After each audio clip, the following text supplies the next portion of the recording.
What is EPS, or earnings per share?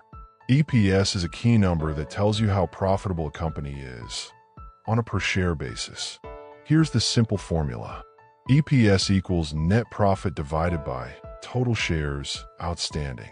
In plain terms, it shows how much money a company makes for each share you own. So if a company earns $10 million and has 5 million shares, the EPS is $2. Why does it matter?